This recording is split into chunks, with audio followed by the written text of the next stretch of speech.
It's so easy, you know. It's not. This is a good time for this kind of stuff, you know. That's true.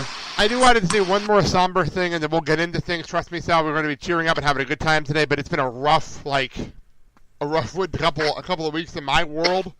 Right after we were done with our last show, before we went on our summer vacation, my Uncle George passed away.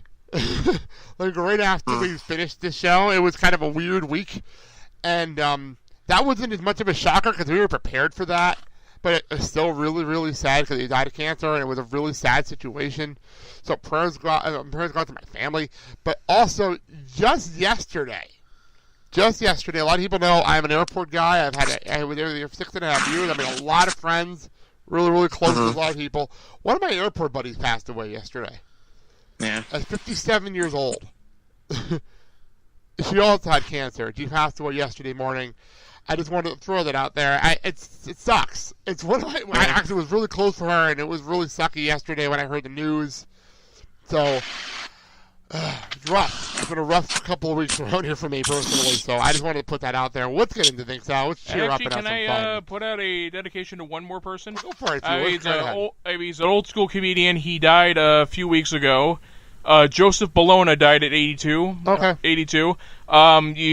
He worked a lot with Mel Brooks. You'd probably know him as either King Kaiser from the classic My Favorite Year, or if you're a comic book fan, he played Inspector Daniel Turpin on the Superman animated series. Okay, then. Oh. Well, that puts us in the perfect mindset to get in. At least you got me out of the personal and went to entertainment, because... So what did I miss? All right. So let's have some fun. Sal's looking at his screen. He sees me wearing a lanyard. I decided to make sure I had it on me. I have my Movies by Minute Chicago lanyard. Yay! Me and Kyle attended last Saturday. And Sal was making fun of us. On the air. Openly. On the air. Why would he do last show about this convention. And I think he was even shocked when I sent him the pictures of the groups of people that were at this event. Because we literally had representation from around the country for this event. It was an amazing atmosphere. Sal was just jealous he couldn't be there. Well, Sal, pucker up and kiss it. So, I do want to say, and I have the lanyard in front of me. I had official lanyards made, which was really, really cool. And on the lanyards actually is the itinerary of the day, right here on the back. Upside down. Itinerary at the back. We had, 6 panels, 7 panels. I'm not going to lie, the panel, because we were doing back to back, and some of them were like having to do, all seriousness, some of them were actually really, really informative, because they had to do with like tech setup for podcasts and programs to use and things like that, so that was kind of interesting. I'm trying to remember which one everyone was nodding off at. I think it was tech setup. I mean, that was the one everyone... That was one you could have easily just put in for a half hour. Oh, no, we've talked about this actually in the group, that they're going to probably drop all the tech stuff next year when they do this event. Oh, please. So what did we discuss at minute 0 during tech stuff? Well, tech stuff happened, and we had tech set up, and then we had editing basics, and that's where we kind of everybody started to fade a little bit, because it was kind of getting to...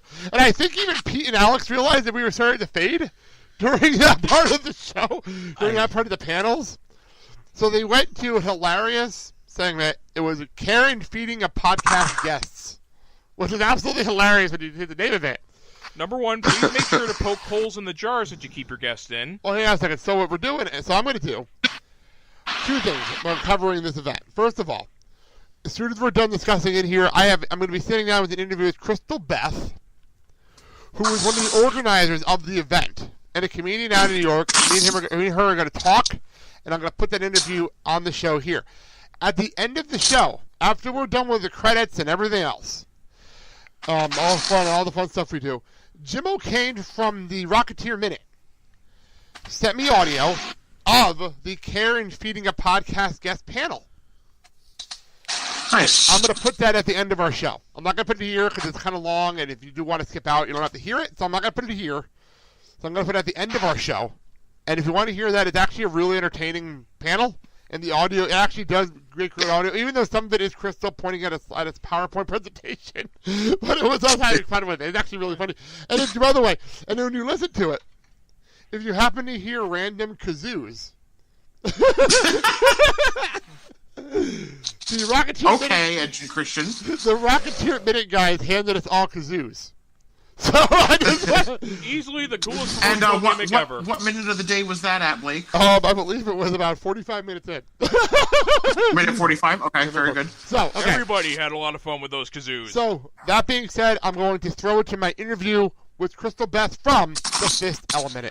All right, as promised, on the line right now, I have Crystal Beth from The Fifth Element. Crystal, how are you doing?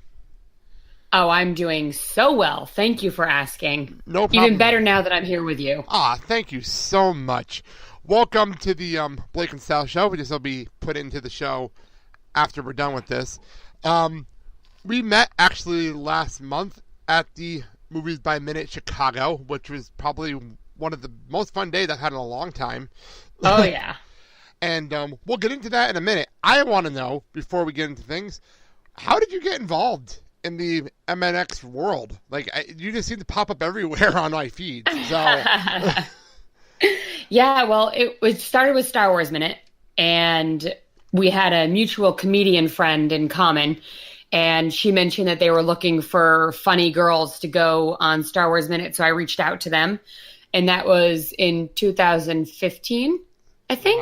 Wow. Yeah, 2015, somewhere around there. But then I did Return of the Jedi for them, and then the boys from Back to the Future asked me, and then Alien Minute asked, and then Indiana Jones Minute asked, and Ghostbusters Minute asked, and from then it just snowballed into everyone asking me to guest on their podcasts, and I loved it, and then I started my own, which was The Fifth Element. You said it right. Yeah, I know, right? It's so hard. I'll call The Fifth Element now. I'll be like, have you guys seen The Fifth Element recently? And I'm like, Fifth Element. God. Yeah. It's fun, though. It must be Crystal Beth because you're on the TMNT Minute right now. Actually, I was looking at that this morning. Yeah. I recorded with them so long ago. That's the fun part about this whole format is it feels like a time travel thing. Because yeah. I recorded some shows that won't air until November. It's really strange how that works. It's awesome. It's strange how that works. I had to explain that to a friend of mine who's coming on Clerk's Minute, my show, and I explained it to him like, "Yeah, we're recording tonight. The shows won't air till November." Like, wait, what? That doesn't make any sense to anybody. Yeah. It's nice, though, because you forget what you talked about, so it's kind of a surprise when you go in. And a lot of time, a lot of shows, they record way ahead of time, and it's always fun when I'm hearing someone makes like a small little joke, and then the joke can repeat itself, and I'll be like, Crystal, say this, and then I'll say it, and I'll be like, yeah, or I won't say it, and I'll be like, you missed a joke. That's funny, actually. That's really funny. So we get to Chicago. How did Chicago come about? Because I was on the outside because we had just entered this world recently ourselves, me and Kyle doing our show. How did this all come about? I know back in the day, they were Back to the Future Minute was talking about doing a live ride, but then suddenly it materialized into this Chicago show. How did this start? So it started with, I think it was a joke on either Pete the Retailer's part or Jim O'Kane, one of them, posted onto the Movies by Minutes listeners and makers group. We should have a meetup and maybe we can get together somewhere in the world. And it ended up being that people got kind of interested in it, and Pete the Retailer and I started talking about it, and we were like, we should do this. So we started putting it together, and we picked Chicago because it was right in the middle, because we have people that do Movies by Minutes in California, Hong Kong, England, East Coast, middle of the world, everything. So we were like, let's do Chicago. It's right in the center. So that's how it started. And then I got my trusty Google website out and just Googled theaters that would fit our size and how much they would cost. And then we found the bars that we hung out at, and the restaurants we ate at. So it ended up really falling together pretty nicely. Yeah, I really like the theater. The theater is actually nice and small and compact, but yeah, it didn't feel like it when we got in there. And I liked the whole attitude of the place. Like, it was really low key for what it was. Oh, they were so lovely. And there was 187 seats in there, yeah, and we filled over half of them. So that's, for the first Movies by Minutes con, that's amazing. Yeah, that was it. I was impressed because I know I got there. I'm in Milwaukee, so I drove in. It wasn't that big of a deal to me. And we got there, and I was trying to explain to Kyle because he's new to this whole world. I'm like, Yeah. I'm following. I have a lot of people on the group, in the Facebook group you just mentioned, and people are saying we're coming in from here, coming in from here, coming in from here, and we're like asking for advice on where to go eat and all the kind of stuff. And I have a best friend that like loves Chicago, so I'm texting him for advice. Like, where do I go on this street? He knows literally. All I had to tell him was, here's the theater, here's the street. He gave me somewhere to eat for lunch. But I didn't even going on a map. That's awesome. But I didn't even going on a map. So that was impressive. But we did that. But then we got there, and I think, who was the first person I talked to? I think it was Tom from Never Ending Minute. He was the first person I ran into. And we had lunch together, actually. Him, us, Bobby from Beauty and the Beastly Minute, and I think the guys from Mystic Pizza Minute. We all had lunch together. That was fun. It was a good group. It was a really cool group. And we all hung out. When we got to the theater, and people started coming in, I looked at Tom like, this is bigger than I think anyone expected. This is really big. And as we're talking to people and everyone's saying, we're from here, we're from Philly, we're from New York, and I knew, like, Nick Jimenez came from L.A., and I'm like, what? This is insane. Like, this is really, really cool. We got inside. I love the theater. We got inside to the... And I have to admit, because we were joking about this on the main show, which you'll hear on Friday when this goes up. We were going through it. I have my lanyard sitting on the desk. I didn't want to miss anything talking about it on the show. Yeah, smart. By the way, whose idea was the lanyard? That was awesome. I think that was just everyone wanted it to be like a convention, and I think that I had mentioned a few websites where we could get them, but Pete the retailer made them. Alex did the art, and Pete laminated them. Yeah, they're really cool. Like, it was, it felt like a convention. You're right. It did feel like that, because we're all wearing these and I forgot I was wearing mine when we left. I completely forgot. Yeah. And I'm walking down the street, and, like, 3 people stopped us, like, what are those lanyards? Like, where are you guys coming from? So awesome. They did a really good job with those. Yeah, because I think Chicago Comic-Con was going on the same weekend. I think that's why a lot of people were kind of confused what was going on with us. Yeah. So, they were like, who are you? That's not that. Yeah, I know, because I had a friend who's a comic book artist who was at Chicago Comic-Con at the same time. So, anyway, we get in, and the only thing, and I mentioned this on the main show, the tech stuff, I didn't expect, like, a lot of us were kind of, like, getting antsy. Yes. And maybe because we're all experienced podcasters, that might have something to do with it. Yeah, there was a lot of people there that were not experienced, though. You noticed there's a lot of people with notebooks out that were taking notes through it because they were getting ready to start. So that was kind of more for them. Cool. And because it was the first one, there's not a way to, like, separate panels, you know? True. So we couldn't be like, hey, if you want to go to the tech panel, come here. If you want to go to the character panel, go here. We were like, well, we have to do it all at once. That's why we made them shorter. Well, that way it wouldn't tucker people out. But the fun part for me was when we got to, and I actually got permission from Jim to air this panel, and we're going to air it at the end of today's show.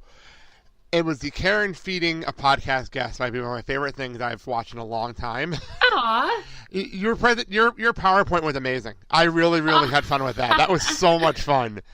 Thank you. Even though I know some of it wasn't working like you planned, but it was really entertaining. Yeah, I got home and I was like, look, it looks fine on my computer, but that was a lot of fun to do. I was nervous. I was like, oh my gosh, I'm against all these people that, like, have much better, like, more popular podcasts, and I don't know if people want to hear about how to guest, but I was like, maybe they do, and I had fun though. Oh, what was the fun part? Jim in the booth was really great with flipping my slides through too. Yes, that's true. It was well done, and I'll admit, for me, that whole thing actually helped me out because I'm trying to put together the guest list for our show, and I'm like, well, that's a good hint. That's a good idea. That works. Yay. Like, for me, it helped. So I will say that. I between that and my personal favorite moment was not even your presentation, was the get a pair of headphones and mail them out. Oh my gosh, right? Jim O'Kane was crazy. That made me laugh so hard. I was like, well, I can't do that, but the IMDb Pro thing worked out nicely. So I will say that. Good. So You were a part of Back to the Future Minute the Live finale. Yeah. How was that feeling for you to be up there